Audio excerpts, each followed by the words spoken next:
හැබැයි යාළුවනේ මම ඔයගොල්ලන්ට කියලා දෙන්නම් මේ ෂෝට් බාර් එකෙන් කොහොමද අපි ඇප්ස් වර්කවුට් එකක් කරගන්න කියන එක.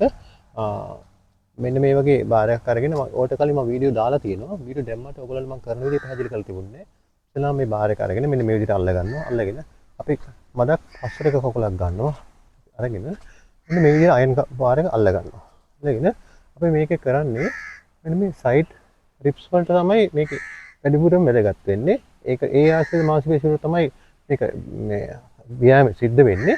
මෙන්න මේ විදිහට කරනවා. ඉස්සෙල්ලාම අපි ගන්න කකුල පොඩක් නමා ගන්නවා. අත් බාර් එක මෙන්න මේ විදිහට අල්ල ගන්නවා. අල්ලගෙන සාමාන්‍යයෙන් මොනවා හරි ටිකක් කර ගහන විදිහට මෙන්න මේ විදිහට ඉතින් අරගෙන මෙන්න මේ විදිහට මුළු ශරීරයම කරකවගෙන මෙන්න මේ ආකාරයෙන් මෙන්න මේ විදිහට තමයි කරගෙන යන්නේ.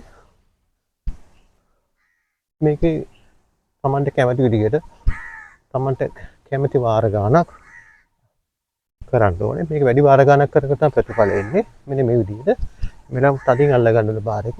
බාර් එකේ වේට් එකත් එක්ක තමයි අපි මේක කරන්නේ. පුළුවන් තරම් ඇඟ හරවන්න ඕනේ. මේ විදිහට හරවනවා. විදිහට හරවනවා අපි හරවනවා. අපි දැන් අනිත් පැත්තට මාරු කරනවා. මාරු කරලා අත පොඩ්ඩක් මේ විදිහට මාරු කරනවා. උඩ අතට එනවා. අපි අල්ල ගන්න මේ විදිහට ඔන්න විදිහට මේ සඩි පහර දෙන විදිහට මේ ආකාරයට වාර තමන්ට කැමති බාර ගන්න කරන්න පුළුවන්. අපි අපහසුතාවක් වෙන වෙලාවක වුණොත් පොඩ්ඩක් පැත්ත මාරු කරගන්න පුළුවන්. නමුත් මෙන්න මේ විදිහට පොඩ්ඩක් ඔයගොල්ලෝ ට්‍රේනින් කරලා බලන්නකො. මේ විදිහට. අත හැම වෙලාවෙම උඩට යන්න ඕනේ. මේකේ ශරීරයේ පැත්තේ මාංශපේශී රිප්ස් වලට වගේම අපේ යට තියෙන මාංශපේශී වලටත් ව්‍යායාමයක් සිද්ධ වෙනවා. right. thank you. කරගෙන බලන්න කොහොමද ප්‍රතිඵල කියලා.